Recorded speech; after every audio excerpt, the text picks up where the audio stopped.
बच्चों, welcome to smart classes. और आज हम करने वाले हैं क्लास 10th का कोऑर्डिनेट ज्योमेट्री मैथमेटिक्स का जो एक आसान सा चैप्टर है इसके बारे में। ठीक है जी। तो बेटा इसके क्वेश्चंस किस तरह से आएंगे वो मैं आपको दिखा रहा हूँ यहाँ पे स्क्रीन पे, और इनको सॉल्व भी करेंगे साथ साथ में। जिन बच्चों का बेस कमज़ोर है बेटा, तो आपको बता दूँ कि इस चैप्टर में आपको दो फॉर्मूलेस अच्छे से याद करने हैं। एक फॉर्मूला है डिस्टेंस फार्मूला। डिस्टेंस फार्मूला हम यूज़ करते हैं बेटा to find distance between two points in a Cartesian plane. ठीक है जी। मान लो हमारे पास एक पॉइंट है ए और दूसरा पॉइंट है बी। इनके कोऑर्डिनेट जो है दैट इज़ x1 y1 और इसके कोऑर्डिनेट जो है x2 y2। तो इनके बीच का अगर मुझे डिस्टेंस पता करना है तो उसके लिए फॉर्मूला क्या होगा, A B equals to under root x2 minus x1 का square plus y2 minus y1 का स्क्वायर। ठीक है बेटा। तो ये डिस्टेंस फार्मूला हम यूज़ करेंगे। ऐसे ही आगे सेक्शन फार्मूले के भी क्वेश्चंस आएंगे तो मैं वहाँ पे सेक्शन फार्मूला भी आपको बता दूंगा। चलिए तो क्वेश्चन देखते हैं थोड़े से। जैसे यहाँ पे फर्स्ट क्वेश्चन आपको दिख रहा होगा, distance of the point P 2,3 from the x axis. तो बेटा कुछ चीज़ें बिल्कुल क्लियर कर लो। अगर आपको एक्स एक्सिस से डिस्टेंस पूछा है तो आप y की वैल्यू लिख दोगे। अगर आपको y एक्सिस से डिस्टेंस पूछा है तो आप x की वैल्यू लिख दोगे। किस तरह से मैं आपको समझाता हूँ। देखो अब यहाँ पे x एक्सिस पूछा है, x एक्सिस से डिस्टेंस पूछा है तो इसके x की वैल्यू तो 2 है, परंतु डिस्टेंस हो रहा है तो डिस्टेंस कितना होगा वहाँ पे 3। तो इसका आंसर हो जाएगा 3 यूनिट्स। तो इसमें ट्रिक याद रख लो सीधी सी कि अगर आपको x एक्सिस से डिस्टेंस पूछा है तो आप y की वैल्यू लिखोगे। देखिए ना कोऑर्डिनेट्स कैसे लिखता हूँ, पहली वैल्यू x होती है, दूसरी वैल्यू y होती है। ठीक है। तो अगर आपको x एक्सिस पूछा है तो आप y का आंसर दोगे, जो भी y पे लिखा होगा वही आपका आंसर होगा। ठीक है। चलिए तो अभी अगर सेकंड क्वेश्चन पे चलते हैं बेटा। फर्स्ट क्वेश्चन का आंसर 3 हो गया। सेकंड है distance between the point P and Q, और P और Q के बीच का डिस्टेंस बताना है। तो आपको डिस्टेंस फॉर्मूला यूज़ करना है। वो क्या हो जाएगा, y2 x2 माइनस x1 का स्क्वायर और y2 माइनस y1 का स्क्वायर। चलिए तो देखिए 4 में से अगर 1 निकाल दूँ तो 3 इसका स्क्वायर, और 0 माइनस 4 यानी कि 4 का ही स्क्वायर करना पड़ेगा और इनका अंडर रूट लेना पड़ेगा। तो ये 4 माइनस 1 हो गया 3 का स्क्वायर, और ये हो गया 4 का स्क्वायर। 3 का स्क्वायर और 4 का स्क्वायर देखो ये 9 प्लस 16 हो जाएगा।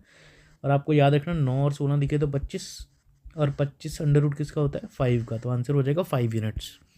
तो चलिए आंसर हो गया 5 यूनिट्स। अब आपको ये MCQ आए या क्वेश्चन आए आप ये कर लोगे। चलिए नेक्स्ट क्वेश्चन पे चलते हैं बेटा।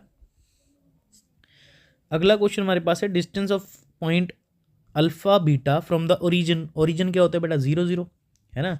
कभी भी ग्राफ बनाते हो तो इसका जो सेंट्रल पॉइंट होता है दिस इज कॉल्ड 0 0 यानी कि ओरिजिन। अब इसकी अगर मैं बात करूं अल्फा बीटा पॉइंट ओरिजिन से कितना दूर पड़े होंगे, मान लो अल्फा बीटा कहीं पे भी हो सकते हैं, यहाँ पे मान लेते हैं। तो कैसे निकालेंगे, इसका x1 ये रहा, y1 ये रहा, है ना, और ये है x2 और ये है y2। तो फॉर्मूला क्या था, x2 माइनस x1 का square plus y2 minus y1 का स्क्वायर। तो यहाँ पे क्या आ जाएगा 0 माइनस अल्फ़ा का स्क्वायर या अल्फ़ा माइनस 0 का स्क्वायर प्लस बीटा माइनस 0 का स्क्वायर, और इसका करेंगे अंडर रूट। तो क्या आ जाएगा alpha square plus beta square under root के अंदर। तो आंसर हमारा क्या हो जाएगा डी। चलिए नेक्स्ट क्वेश्चन पे चलते हैं। ये भी सिंपल है, डिस्टेंस फॉर्मूला से हो रहे हैं। ठीक है जी।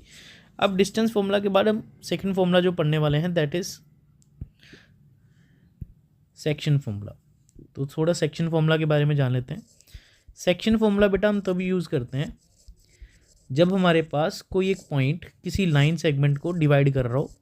जैसे ये ए बी एक लाइन है, ठीक है, और पी पॉइंट इस लाइन को किसी रेशो में डिवाइड कर रहा है। मान लो m1 रेशो m2 में डिवाइड कर रहा है।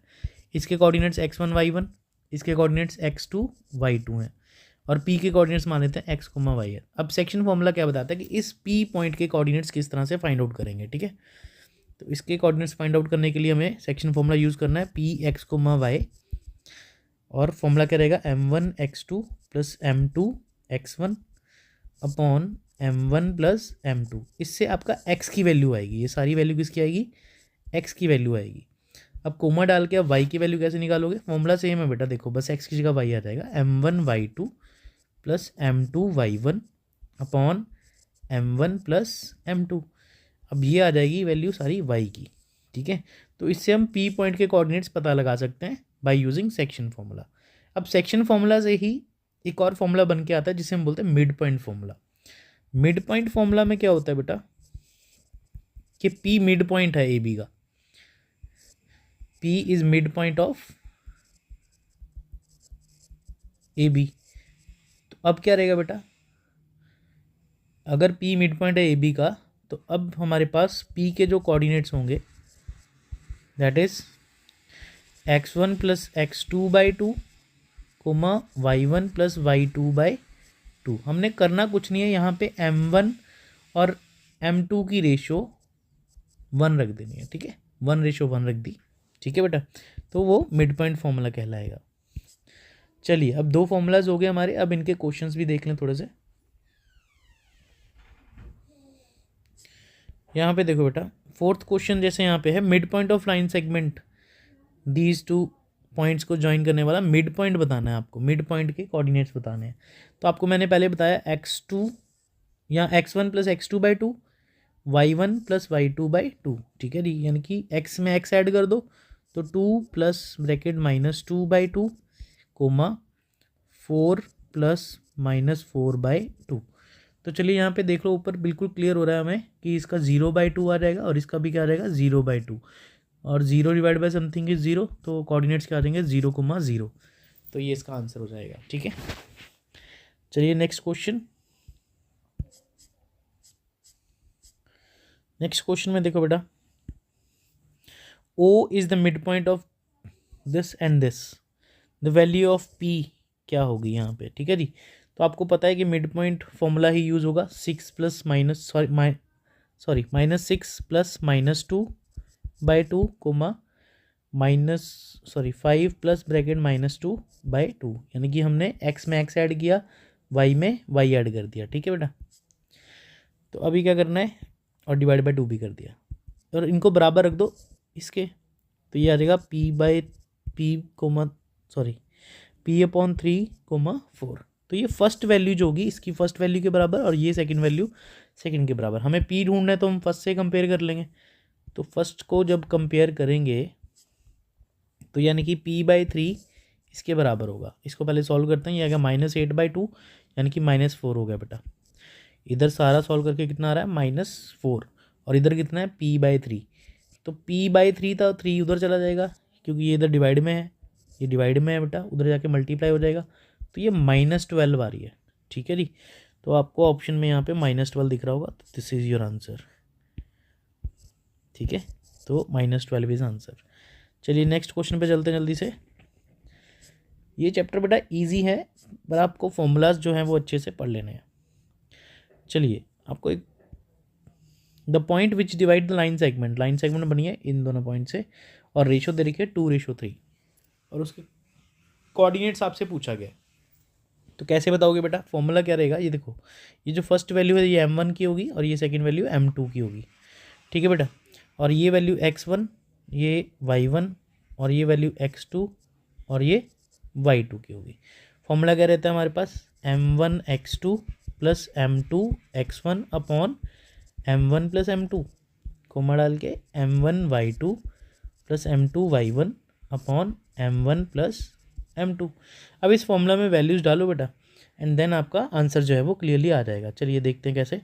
m1 की वैल्यू आपके पास है 2 मल्टीप्लाई बाय x2 की वैल्यू कहाँ पे है, ये रही आपकी x2 that is 4 plus m2 की वैल्यू कितनी है बेटा 3 इंटू x1 की वैल्यू कितनी है -1 अपॉन m1 प्लस m2 यानी कि 2 + 3 कोमा, अब आ जाएगा m1 y2 की वैल्यू कितनी है बेटा -3 प्लस m1 की वैल्यू 3 इंटू y1 की वैल्यू है 7, और नीचे क्या आ जाएगा 2 + 3। चलिए इनको सॉल्व करते हैं जल्दी से। 8 - 3/5 कोमा, इधर आ जाएगा -6 प्लस 21/5। तो इनको अगर सॉल्व करोगे तो ये 5/5 यानी कि 1 बन जाएगा, तो 1 इसमें भी है 1 इसमें भी है, ठीक है, बाकी सब में -1 है। और दूसरा यहाँ पे 21 में से अगर 6 निकाल दो बेटा तो 20 में से 5 यानी कि -15/5, तो ये 3 आ जाएगा माइनस का, ठीक है। तो -3, तो ये रहा हमारे पास -3 भी, ठीक है। तो सी ऑप्शन इसका आंसर हो जाएगा। तो होप सो आपको इस चैप्टर के क्वेश्चन समझ आए कैसे करने हैं, ठीक है। ऐसे कई सारे क्वेश्चंस हैं यहाँ पे, आपकी स्क्रीन पे भी दिख रहे होंगे, ठीक है। इसके अलावा बेटा एक क्वेश्चन ऐसे भी आता है पैरेललोग्राम वाला, ठीक है जी। ये जो आपको क्वेश्चन नंबर 9 दिख रहा होगा, दिस इज ऑल्सो इम्पॉर्टेंट। अब इसकी अगर मैं बात करूँ बेटा, यहाँ पे उसने पूछा है if the point A B C D are the vertices of parallelogram taken in order then the value of P is, ये आपकी बुक की एग्जाम्पल भी है ऐसी बिल्कुल, ठीक है। तो पैरेललोग्राम की वर्टिसेस हैं, ठीक है जी। ये आपका मान लो पैरेललोग्राम है, A यहाँ पे लो, B यहाँ पे, C और D, ठीक है। अब इनके कोऑर्डिनेट्स भी साथ में लिख लो, ये हो गया 6,1, ठीक है, और इसका हो गया 8,2, इसका हो गया 9,4 और इसका हो गया P,3। अब होगा क्या बेटा, आपको यहाँ पे डायगोनल बनाने हैं और यहाँ पे पॉइंट रख देना O और इसके कोऑर्डिनेट्स लोगे X, Y। अब आप O की अगर मैं बात करूँ, O is a mid point of AC and O is also mid point of किसका बेटा, BD। तो आपको क्या करना है, एक बार O की वैल्यू निकालनी है AC से और दूसरी बार O के कोऑर्डिनेट्स ढूंढने हैं BD से और दोनों इक्वल कर देने हैं, ठीक है जी। फॉर एग्जांपल मैं अगर AC को लेके चलता हूँ, पहले इससे अगर मैं क्लियर करूँ कि O मिड पॉइंट है AC का, तो इसका मिड पॉइंट फॉर्मूला लगा दूँ, तो X में X ऐड कर दो, Y में Y ऐड कर दो, डिवाइड बाई 2 कर दो, ठीक है। चलिए तो वो करके देखते हैं, तो क्या आ जाएगा हमारे पास 6 + 9 that is 15 plus sorry by 2, 15/2 comma दूसरा क्या आ जाएगा 1 + 4 है ना, दैट इज़ 5/2। चलिए, और अगर मैं O को BD का मिड पॉइंट मानता हूँ तो क्या आ जाएगा हमारे पास, दैट इज़ 8 + P/2 कोमा 2 + 3 यानी कि 5/2। तो देखो बेटा, आपको ये 5/2 दिख रहा है, ये इक्वल है, तो मतलब वाई वाले टर्म्स तो इक्वल होगी, अब एक्स वाली टर्म्स भी क्या होंगी, इक्वल होगी। तो इट मीन्स 8 + P किसके बराबर, 8 + P/2 किसके बराबर होगी, 15/2 के। तो 2 से 2 तो सीधा कट गया, ठीक है जी, और 8 उधर जाके माइनस हो जाएगा, तो 15 - 8 कितना हो गया बेटा, 7। तो P की वैल्यू आ गई आपकी 7, तो C ऑप्शन आपका आंसर हो जाएगा, ठीक है। चलिए, तो होप सो समझ लगा आपको ये क्वेश्चन कैसे करना है, और चैप्टर बहुत ईजी है बेटा, बस आप फॉर्मूलाज पे ध्यान देना है इसके, ठीक है। तो चलिए मिलते हैं नेक्स्ट वीडियो में। किसी भी चैप्टर की अगर बेसिक्स चाहिए तो मुझे कमेंट बॉक्स में ज़रूर बताइएगा। तो मिलते हैं बेटा। बाकी ये क्वेश्चन देख लो बेटा किस तरह के और भी आते हैं, ठीक है। यहाँ पे भी ऐसे ये वाले क्वेश्चंस हैं, तो आपको अगर इनको भी सॉल्व करवाना है, अगर आपको लगता है कि हाँ जी हमें ये भी करने हैं क्वेश्चंस, तो आप रिक्वेस्ट कर सकते हैं। मैं कमेंट बॉक्स पढ़ता रहता हूँ अपने, तो अगर आप बताओगे तो मैं ये वीडियो और भी आगे कंटिन्यू कर दूँगा, ठीक है। चलिए बेटा, मिलते हैं नेक्स्ट वीडियो में।